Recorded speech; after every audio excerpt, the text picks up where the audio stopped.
Call of Duty Ghosts uses some of the existing framework from the previous engine because it worked perfectly. It's exactly what we needed.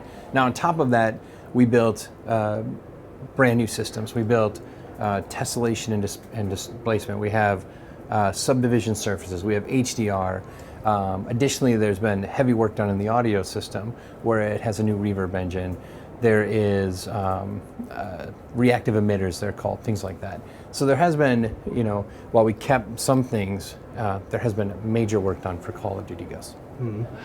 So then if you use, as you told me, to use tessellation and things, then I assume that it's the DX11 API you use now. Has it something, or how is it in advance to produce for the next gen consoles which are coming out this year, end of this year, like the Xbox One or the PlayStation 4? Does that help, or do you have that in mind while doing this technology? When we're working on the game,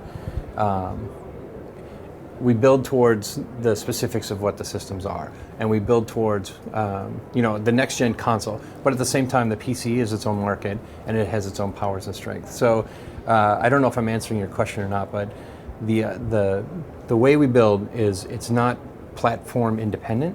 It's not built around one platform that we kind of share. We really do build towards the PC. This is what the strengths of the PC are. These are what we can build. The next gen console system. Here's their strengths, and we build towards that. So I'm not necessarily sure if I'm answering what you're looking for, or.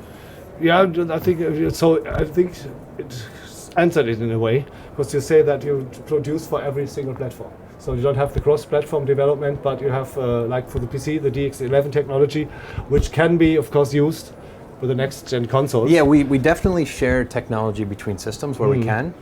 We don't want to reinvent everything. We do as much technology sharing between platforms and systems as much as we can. It's a smart thing to do. But additionally, there's specific things that we have to do per console, per generation, per system. So then the Xbox 360 and the PS3, they are really, the technology in these consoles is really old. So you still build a separate engine for that one? No, so the Ghost engine is, we can turn things on or off per platform. So it's very nice. The engine works perfectly on the current engine, current technology. The Ghost engine works perfect on the current technology. We just don't turn on all the bells and whistles that we can do with higher end PC or the next generation consoles. So we have a limit. Our goal is always that 60 frames per second, that fast, silky smooth controls, and that's the goal. And as a PC player, you can go as beefy as you want, and we'll try to. There's been no min specs announced yet, but we'll find that min specs where it works that 60 frames a second. So then, are there still visual differences between the PC version and the version for the next generation consoles? Well, I think. Or does it nearly look the same? To be honest. Yeah, I mean, from the non-technical side, I think that the current gen does not have the bells and whistles. The next gen has the bells and whistles, and if you have that beefy, depending on the beefiness of your PC, you can get where you need to get to have the same, if you have a comparable system, you're going to have the same look. The other way, so what do you have to sacrifice with these older consoles as far as visuals are concerned in comparison to the PC version, for example? Yeah, what does someone playing Call of Duty Ghosts with an Xbox 360, for example, does not see because the console is not able to render it, because the technology is not able to display it? Well, I mean, that's exactly like the tessellation and the displacement. None of that will be on current gen. That is only on next gen. That's only on the PC systems. Yeah, and even resolution, for example, which is limited on the old technology consoles as well. Another question we found out, maybe you can help us, or maybe know about that, about multi-core support and multi-core optimizations. That would be one that I don't have. I'm sorry, I wish I did. No, not bad. Next question would be, will there be dedicated servers?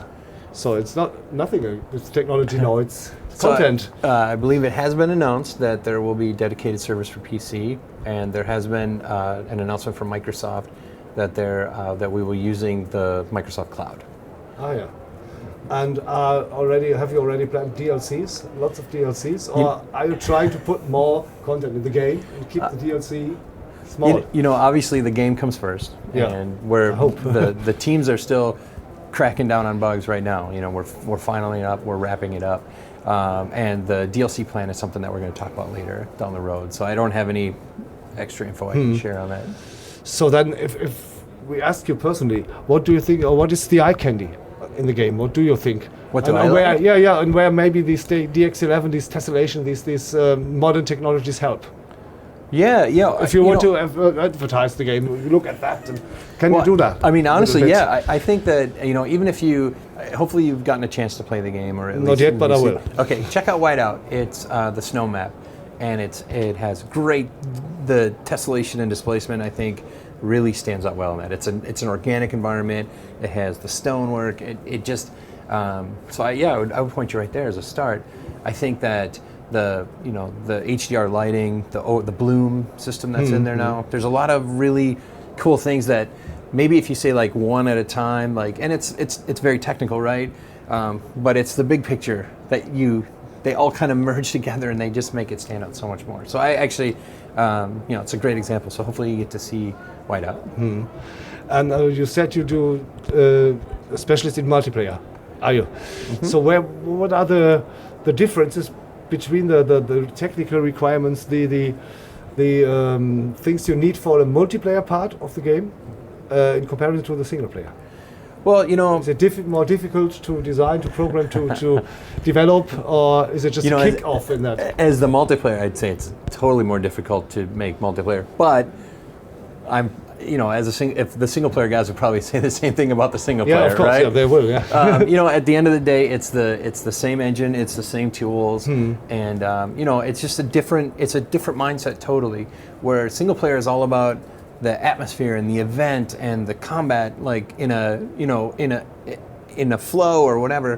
Where multiplayer is, we need to be fair, we need to be balanced, we need to be fast and smooth, we need to have tactics in mind every time we make it. So I've built single player games in the past. I've worked on multiplayer. I think they're equally challenging and they're equally fun at the same time. And to be honest, iteration and replay and quickly trying things and throwing things out that don't work is always the way to go. Like in my opinion, just build, and make that quick decision. Like this is just not fun yet. It's not going to be fun, and move on with our lives. So. From a multiplayer side, I'd love to say it's harder, but I think it's equally challenging. So you personally, what do you prefer, playing multiplayer on the console or playing multiplayer with mouse and keyboard? It's a great question. So I've been in the industry for 19 and a half years, which will set me as old, and I grew up on the PC. I love the PC.